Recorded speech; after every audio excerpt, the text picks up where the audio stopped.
이렇게 드시는 분들은 보통 다 10kg 정도는 그냥 기본으로 빼시더라고요. 제가 트레이너로 일했던 2년 동안 습관을 가진 분들 중에 살이 더 찐 분들은 본 적이 없습니다. 이걸 모르면 식단은 식단대로 다 지키는데 살은 하나도 안 빠져서 맨날 런닝머신 위에서 살아야 되는 그런 불상사가 생길 수 있습니다. 여러분 안녕하세요. 저는 키토제닉 1타 강사 김윤겸입니다. 현재 키토제닉 도시락 업계에서 1위를 하고 있는 제품을 판매 중이기도 하고요. 지난 2년 동안 키토제닉을 전문으로 코칭했던 트레이너였기도 합니다. 자, 바로 본론으로 들어가겠습니다. 여러분, 제가 1500명짜리 단톡방이랑 7700명이 계신 키토제닉 카페를 운영하고 있는 거 알고 계시죠? 이 단톡방과 카페에서 열심히 활동하시는 분들을 쭉 지켜보다 보면 굉장히 재밌는 사실을 발견하게 됩니다. 바로 이분들 중에서 10kg 이상 감량한 분들은 항상 공통점을 갖고 있다는 건데요. 사실 10kg 이상 감량한 분들을 너무 많이 봐가지고 공통점을 굉장히 다양하게 찾아봤지만 가장 두드러지는 공통점은 딱 3가지였습니다. 실제로 단톡방이나 카페 같은 커뮤니티 안에서 누구누구님 그렇게 감량한 비법이 뭐예요? 이렇게 질문을 많이 받는 고수분들 중에는 이 공통점을 벗어나는 분들을 제가 한 번도 못 본 것 같습니다. 이뿐만 아니라 제가 트레이너로 같이 코칭했던 분들 중에서도 이 공통점을 벗어나는 분들이 별로 없었는데요. 소식을 한다, 운동을 빡세게 한다, 부지런하다 이런 뻔한 얘기 절대 안 할 테니까 오늘 영상 끝까지 보시면 여러분들은 건강과 다이어트에 대한 새로운 인사이트를 확실히 얻을 거라고 제가 확신을 하겠습니다. 자, 그럼 바로 본론으로 들어가겠습니다. 자, 10kg 이상 감량한 분들의 공통점 첫 번째는 바로 맛있게 먹는다입니다. 뭐야, 지금 설마 맛있게 먹으면 0칼로리 이런 헛소리 하려고 하는 거 아니야? 라고 생각하실 분 많을 것 같은데 제 얘기를 잠깐 1분만 더 들어보세요. 여러분들 항상 다이어트 중에 먹을 때마다 죄책감을 느끼는 분들 굉장히 많으시죠? 근데 이렇게 죄책감을 느끼면서 식사를 하면 스트레스 호르몬이라고 불리는 코티졸이 분비될 수밖에 없습니다. 그리고 이 코티졸은 결국에 혈당을 지속적으로 높이고 지방 합성 호르몬인 인슐린을 계속 자극해서 살이 안 빠지는 체질을 만들 수밖에 없습니다. 그래서 다이어트 유튜버들이 항상 스트레스 안 받고 푹 잠도 잘 자야 살이 잘 빠진다고 말하잖아요. 이게 바로 다 코티졸 수치를 내리기 위한 조치입니다. 자, 그러면 식사할 때마다 이 코티졸을 낮추는 노력을 해야 되는데 그럼 이 코티졸이 언제 제일 많이 분비되는지 아시나요? 바로 밥 먹을 때입니다. 아, 살 빼야 되는데 이거 또 먹었네. 아, 그리고 오늘도 못 참았네. 아, 저 사람들은 저렇게 날씬한데 난 왜 맨날 이런 것만 먹고 있지? 이런 생각을 하면서 죄책감을 느낄 때마다 여러분 코티졸이 계속 빵빵 터지기 때문이에요.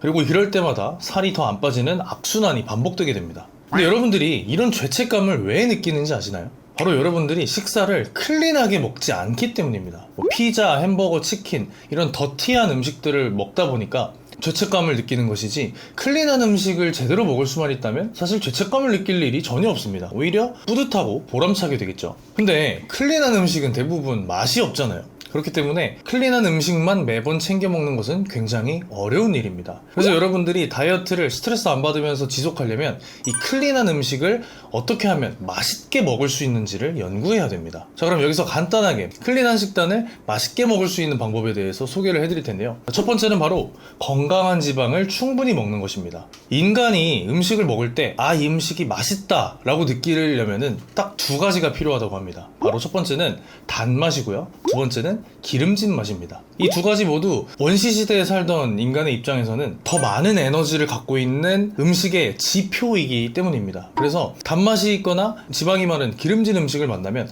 영양소가 많구나, 이 음식은 꼭 먹어야 돼 라는 걸 바로 알아챌 수 있도록 우리 몸이 발전시킨 진화적인 시스템인 것이죠. 그러다 보니까 여러분이 식사를 통해서 이 맛에 만족하려면 단맛 혹은 기름진 맛은 꼭 있어야 됩니다. 근데 저희 채널에서 항상 설명을 하지만 단맛은 다이어트에서 무조건 피해야 되는 맛입니다. 혈당을 올려서 인슐린을 자극하고 인슐린을 자극하면 살이 더 잘 찌는 체질이 되기 때문인데요. 그래서 결국 여러분들이 클린한 식사를 맛있게 먹으려면 이 기름진 맛을 꼭 챙기는 수밖에 없습니다.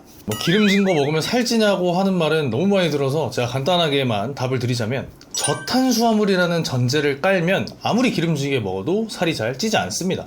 또한 우리 몸이 사용하는 에너지원은 이 탄수화물과 지방 2가지인데 이 탄수화물을 소량으로 확 줄여버리면 이 지방을 더 에너지로 많이 쓰는 경향이 있으므로 다이어트에도 크게 문제가 되지 않습니다. 오히려 살이 더 잘 빠지는 경험을 할 거예요. 우리 몸이 이 식이지방을 에너지로 태우는 데 익숙해지다 보면 이 체지방을 태우는 데에도 더 익숙해지기 때문입니다. 그래서 여러분은 다이어트 할 때 이 클린식 준비하면서 고기를 고를 때 등심, 삼겹살, 차돌박이, 오리고기, 연어, 고등어 이런 지방이 풍부한 음식을 골라야 됩니다. 그러면 살은 절대 안 찌면서 이 클린한 다이어트식을 계속할 수 있을 거예요. 자, 두 번째는 바로 플레이팅에 신경을 쓰는 것입니다. 여러분이 자꾸 폭식을 하고 과식하는 이유가 뭔지 아시나요? 바로 여러분이 음식을 먹기는 하지만 여러분의 뇌는 만족하지 못하기 때문입니다. 분명 배에는 음식이 차고 있지만 우리 뇌가 불만족하기 때문에 무의식적으로 자꾸 뭘 더 집어먹게 되는 거죠. 따라서 음식을 먹는 것의 목적을 이 배를 채우는 게 아니라 뇌를 만족시킨다, 이 뇌를 충족시킨다고 이해를 하셔야 됩니다. 뇌를 만족시키고 충족시키는 가장 좋은 방법은 바로 맛있는 음식을 먹는 겁니다. 이거는 아까 말했듯이 지방이 풍부한 음식을 먹으면 어느 정도 해결이 되는데요. 여기에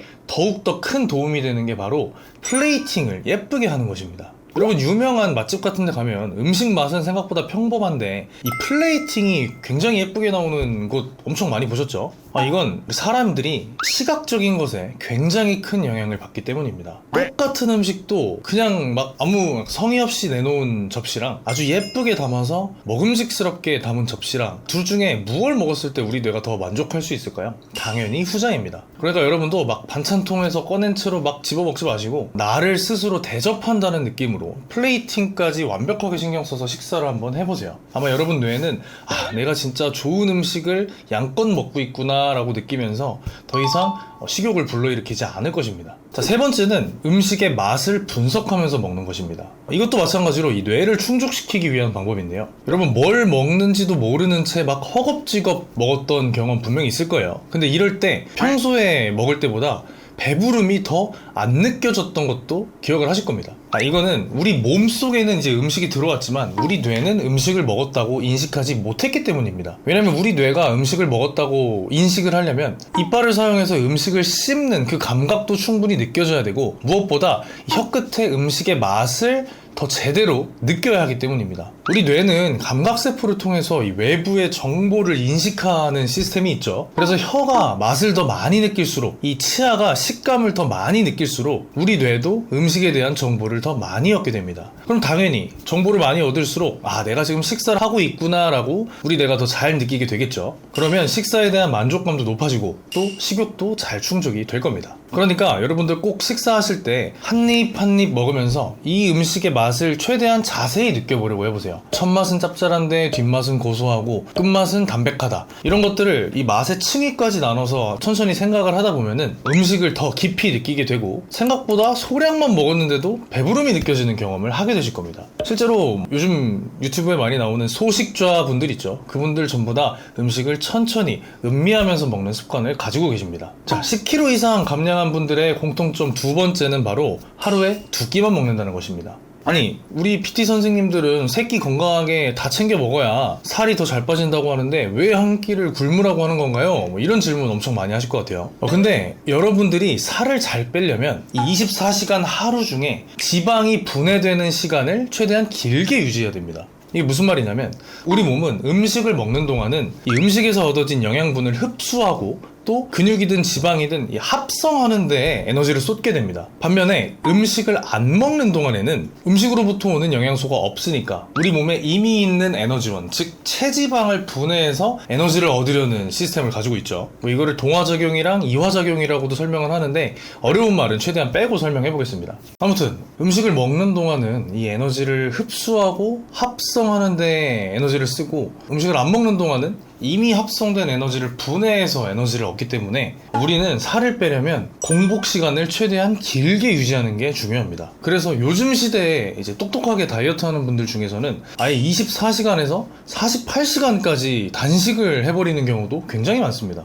굶어서 빼면은 건강 다 상하는데 그게 무슨 의미가 있어? 라고 말씀하실 수 있는데, 막 온몸에 힘이 다 빠지고 비틀거릴 만큼 힘이 없는 상태를 막 억지로 견디는 게 아니라면 오히려 단식은 건강에 좋습니다. 몸에 쌓여있는 독소들을 배출하고 나쁜 세포를 스스로 잡아먹는 이 자가포식, 오토파지라는 과정이 생기기 때문에 오히려 건강이 개선되는 효과가 훨씬 크죠. 저도 한동안 어쩔 수 없이 저탄수화물 식사를 못하고 몸에 나쁜 거 계속 먹었다가 다시 다이어트에 들어갈 때는 24시간 정도 단식을 한번 하고 시작하는 편입니다. 사실 제가 방금 말씀드린 것들은 간헐적 단식이라고 부르는 다이어트 방법인데, 이 부분 더 자세히 다루면 내용이 너무 방대해지니까 다음 영상에서 좀 더 깊이 한번 다뤄볼게요. 간헐적 단식을 하면 몸에 나쁜 세포들을 다 청소하는, 건강에 직결되는 좋은 효과들이 많으니까 나중에 꼭 한번 영상으로 다뤄보겠습니다. 물론 매번 이렇게 하면은 참 좋기는 한데, 너무 잦은 단식은 몸에 부담이 가고 억지로 식욕을 힘들게 참는 과정이 반복되면 오히려 폭식증으로 이어질 수도 있습니다.